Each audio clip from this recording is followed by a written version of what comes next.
মাওলানা মোহাম্মদ মামুনুল হকের ম্যাজিকে এবার কি সত্যি সত্যি গলতে চলেছে জেদি ইরানের শক্ত মন?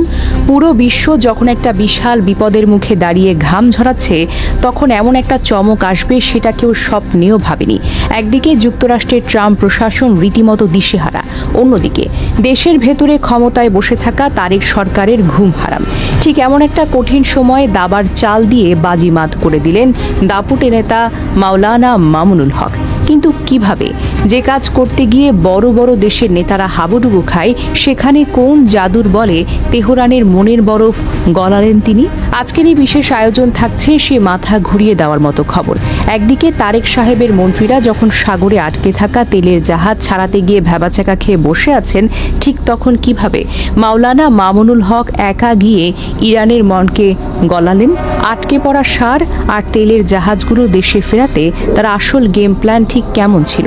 কে শুধু গদি কামড়ে পড়ে আছে, আর কে আসল বিপদের সময় দেশের মানুষের ত্রাতা হয়ে এলেন?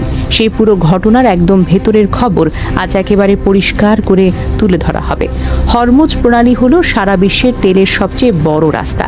পৃথিবীর অনেক দেশের তেল এই একটা রাস্তা দিয়েই তো পার হয়, কিন্তু এখন সেখানে শুরু হয়েছে চরম উত্তেজনা। একদিকে ইসরায়েলের চরম বাড়াবাড়ি, আর অন্যদিকে নাছোড়বান্দা ইরান। এই দুইয়ের মাঝখানে পড়ে পুরো সাগর এলাকা এখন একদম ভয়ের জায়গা হয়ে দাঁড়িয়েছে। জাহাজ চলাচলের রাস্তা পুরোপুরিভাবে বন্ধ হওয়ার জোগাড়। এই ভয়াবহ অবস্থার কারণে স্বয়ং ট্রাম্প প্রশাসনেরও ঘুম যেন হারাম হয়ে গেছে। পরিস্থিতি সামাল দিতে গিয়ে পেন্টাগনের ঘাম ছুটে যাচ্ছে রীতিমতো। যুক্তরাষ্ট্রের বড় বড় নেতারাও পুরো ভ্যাবাচাকা খেয়ে বসে আছেন। তাদের এই অস্ত্র আর প্ল্যান কোনোটাই যেন এক জায়গায় বসে কাজে লাগছে না। বিশ্বের বড় বড় শক্তিগুলো যখন এমন নাকানি চুবানি খাচ্ছে, তখন আমাদের দেশের অবস্থা তো আরও খারাপ। অন্যদিকে দেশের ভেতরে তেলের দাম যেভাবে হুহু করে বাড়ছে, তেলের দাম অনেক আগে ব্যারেল প্রতি $100 পার হয়ে গেছে। সাধারণ মানুষ তো এই দাম বাড়ার কারণে অনেক কষ্টে দিন পার করছেন। এর পাশাপাশি সবচাইতে বড় চিন্তার বিষয় হলো সার। দেশের কৃষকদের জন্য সার নিয়ে আসা অনেকগুলো বড় বড় জাহাজ সাগরের মাঝখানে আটকে আছে।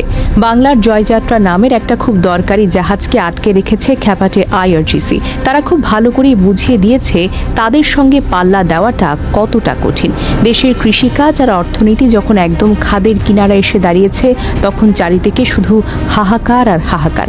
এমন একটা সময় দরকার ছিল খুব শক্ত একটা পদক্ষেপ, কিন্তু সেটা কে নেবে? স্বাভাবিকভাবেই দেশের এমন একটা বিপদের সময় সবার চোখ ছিল সরকারের দিকে, কিন্তু তারেক রহমান এবং তার দল পুরোপুরিভাবে ব্যর্থ হয়েছে। তারেক সরকার এই বিশাল সংকট সামাল দিতে গিয়ে রীতিমতো টালমাটাল হয়ে পড়েছেন। দেশের মানুষ যখন চরম কষ্টে দিন কাটাচ্ছে, তখন তারেক সাহেবের প্রশাসন শুধু বড় বড় ফাঁকা কথাই যেন বলে বেড়াচ্ছেন, কিন্তু কাজের কাজ কিছুই করতে পারছেন না তারা। তাদের সব গেম প্ল্যান একদম মাঠে মারা গেছে বলে। সাধারণ মানুষ এখন হাড়ে হাড়ে টের পাচ্ছেন বিএনপি সরকারের কাজের কোনো জোর বা ক্ষমতা নেই। অতীত দেখলে খুব ভালো করে বোঝা যায় এই দলটির আগের রেকর্ড বেশ নড়বড়ে। আর এবার তো বিশ্বমঞ্চে তাদের চরম লজ্জার মুখে পড়তে হয়েছে। বড় বড় মন্ত্রীরা যেখানে ইরানের সঙ্গে একটা ভালো বোঝাপড়া পৌঁছাতে পুরোপুরিভাবে ব্যর্থ, সেখানে তারেক সরকার শুধু নিজেদের মুখ বাঁচানোর জন্যই আপ্রাণ চেষ্টা করছে। তাদের এই ভণ্ডামি দেশের মানুষ খুব ভালো করেই বুঝতে পারছে। মানুষ নিজের চোখে দেখছে ক্ষমতায় বসেও তারেকের দল কোনো ভালো সমাধান দিতে পারছে না। দেশের এত বড় একটা ক্ষতি হচ্ছে প্রতিদিন, অথচ তারা শুধু নিজেদের গদি বাজানোর জন্যই চিন্তায় মগ্ন। এই ভুলের মাসুল এখন দেশের সাধারণ মানুষকে কড়ায় গণ্ডায় দিতে হবে। তাদের এই নড়বড়ে অবস্থার কারণে পুরো দেশের মানুষ ক্ষেপে যেতে শুরু করেছে। এই অবস্থায় দেশের জন্য একটা বড় চমক খুব বেশি হওয়ার দরকার ছিল। আর সবাই যখন একদম নিরাশ হয়ে পড়ে, ঠিক তখনই ঘটে গেল এক বিশাল কেরামতি। 27 এপ্রিল ঢাকার মোহাম্মদপুরে খেলাফত মজলিসের অফিসে সরাসরি মাওলানা মামুনুল হকের সঙ্গে বৈঠকে বসতে পা রাখলেন খোদ ইরানের রাষ্ট্রদূত জলিল রহিমি জাহানাবাদী। মাওলানা মামুনুল হক এবং ইরানের রাষ্ট্রদূতের এই একটিমাত্র বৈঠক যেন পুরো দেশের চেহারা এক নিমিষেই পাল্টে দিল। ক্ষমতার চেয়ারে না থেকেও এত বড় কাজ করা যায়, সেটা দেখে আঙুল দিয়ে দেখিয়ে দিলেন দাপুটে নেতা মাওলানা মামুনুল হক। এটা কোনো সাধারণ বৈঠক ছিল না, এটি ছিল ছিল বিশ্ব রাজনীতির এক বিশাল দাবার চাল। মামুনুল হকের এই কারিশমা দেখে তো খোদ সরকারের লোকজন রীতিমতো ভিমড়ি খেয়েছে। যে জেদি তেহরান, কারো কথা শোনে না, কারো পরোয়া করে না, তারা কিভাবে একজন নেতার কথায় এত নরম হলো? এখানেই তো লুকিয়ে আছে এই নেতার আসল তেজ আর শক্তি। তিনি তার ব্যক্তিগত প্রভাব দিয়ে দেশের জন্য যে কাজ করেছেন তা অনেক বাঘা বাঘা নেতার পক্ষেও আর করা সম্ভব নয়। যেখানে তারেক সরকার ব্যর্থতার ঘানি টানছে দিনের পর দিন, সেখানে মামুনুল হকের এই বিশাল সাফল্য বিরোধীদের অন্তরে জ্বালা ধরিয়ে দিয়েছে খুব বাজেভাবে। এখন রীতিমতো হিংসায় জ্বলে পুড়ে ছারখার হয়ে যাচ্ছে বর্তমান সরকার আর তাদের মন্ত্রীরা। কারণ যে সুনাম তাদের পাওয়ার কথা ছিল তা এখন পুরোপুরি মামুনুল হকের পকেটে চলে গেছে। দেশের মানুষ এখন খুব ভালো করে দেখছে, অবাক হয়ে দেখছে কিভাবে একজন চতুর আর বুদ্ধিমান মানুষের কথায় আটকে পড়া তেলের জাহাজ ছাড়িয়ে আনার এমন একটা নতুন রাস্তা তৈরি হচ্ছে। মামুনুল হক এবং রাষ্ট্রদূতের একটি বৈঠকে ইরানের রাষ্ট্রদূত সরাসরি কথা দিয়েছেন, হরমুজ প্রণালীতে আটকে পড়া বাংলাদেশের মহামূল্যবান জ্বালানি তেলের জাহাজগুলো চলাচলের রাস্তা তারা পুরোপুরিভাবে ক্লিয়ার করে দেবেন। শুধু তাই নয়, খ্যাপাটে আইআরজিসির হাতে আটকে থাকা কৃষকদের সারবাহী জাহাজ বাংলার জয়যাত্রা খুব শীঘ্রই ছেড়ে দেওয়ার যে শক্ত আশ্বাস তারা দিয়েছেন তা পুরো দেশের জন্য একটা বিশাল পাওয়া। মামুনুল হকের এই তুখোড় পদক্ষেপে সবাই এখন একদম হতবাক হয়ে গেছে। প্রথাগত কাজের বাইরে গিয়ে এমন একটা পদক্ষেপ নেওয়া সত্যিই তো অনেক বড় সাহসের ব্যাপার। এই ঘটনা যেন সবার সামনে একটি জাদুকরী চমক নিয়ে হাজির হয়। তারেক সাহেবের দল এখন মুখ লুকানো ছাড়া আর কোনো কিছুই উপায় পাচ্ছেন না। নিজেদের চরম ব্যর্থতার জন্য তারা এখন কপাল চাপড়াতে শুরু করেছে।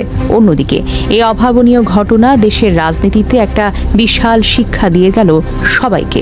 রাজনীতি মানেই যে শুধু বড় বড় বুলি আওড়ানো আর ক্ষমতার চেয়ারে বসে থাকা নয়, সেটা দেশের মানুষ আজ খুব পরিষ্কার করে বুঝেছেন। বিপদের দিনে দেশের মানুষের পাশে দাঁড়ানোর নামই হলো আসল রাজনীতি। তারেক সরকার যখন নিজেদের দল নিয়ে সারাদিন ব্যস্ত, তখন মামুনুল হক প্রমাণ করে দিলেন আসল নেতা কাকে বলে। তার এই সাহসী কাজ সাধারণ মানুষের মনে একটা বিশাল আশার আলো জাগিয়েছে। সরকারের চরম ব্যর্থতা আর কপাল চামড়ানো অবস্থার বিপরীতে একজন সাধারণ নেতার এই সাফল্য সত্যি অনেক বড় একটা ব্যাপার। মানুষ এখন খুব ভালো করে বুঝতে পারে দেশের ভালো চাইলে যে কোনো জায়গা থেকে কাজ করা যায়, শুধু সদিচ্ছা প্রয়োজন। মামুনুল হকের এই দারুণ উদ্যোগ দেশের সাধারণ মানুষের মুখে আবার হাসি ফুটিয়েছে। দেশের মানুষ এখন অনেক বড় আশায় বুক বেঁধেছেন। হয়তো খুব তাড়াতাড়ি আটকে পড়া তেলের জাহাজগুলো দেশের মাটিতে এসে পৌঁছাবে। তবে বিশ্ব রাজনীতির এই জটিল গল্পের শেষ এখানেই নয়। সামনের দিনে আরও অনেক নাটক দেখার বাকি আছে। ইরানের রাষ্ট্রদূত মামুনুল হককে যে কথা দিয়েছেন মুখে, তা কি আসলেই বাস্তবে পূরণ হবে, নাকি নতুন কোনো বিশাল ঝামেলায় আবারও আটকে যাবে বাংলাদেশের দরকারি তেলের জাহাজ? তাছাড়া যুক্তরাষ্ট্র হয়তো এই ঘটনা খুব ভালোভাবে মেনে নেবে না। ট্রাম্প প্রশাসনের ঘুম হারাম হওয়ার কারণে তারা নতুন কোনো কঠিন ছক কষতেও পারে। তাদের পাতা ফাঁদ হয়তো অপেক্ষা করছে সামনের দিনগুলোতে, কারণ তারা কখনোই চাইবে না ইরান এত সহজে পার পেয়ে যাক। অন্যদিকে দেশের ভেতরে তারেক সরকারকে নিজেদের এই চরম লজ্জার খেসারত সহজে দিতে পারবে, নাকি তারা চরম ঈর্ষায় জ্বলে এই ভালো কাজের পথে নতুন কোনো বড় বাধা তৈরি করবে? তারা কি চাইবে মামুনুল হক এই কাজের সব সুনাম নিয়ে নিক? যদি সত্যি সত্যি হরমুজ প্রণালীর গেট পুরোপুরি খুলে আটকে পড়া মহামূল্যবান জাহাজগুলো নিরাপদে দেশে আসে, তবে বাংলাদেশের ইতিহাসে মামুনুল হকের নাম অনেক বড় আর উজ্জ্বল করে লেখা থাকবে। তার এই এক চালেই দেশের রাজনীতির অনেক হিসেব নিকেশ একদম পাল্টে যাবে।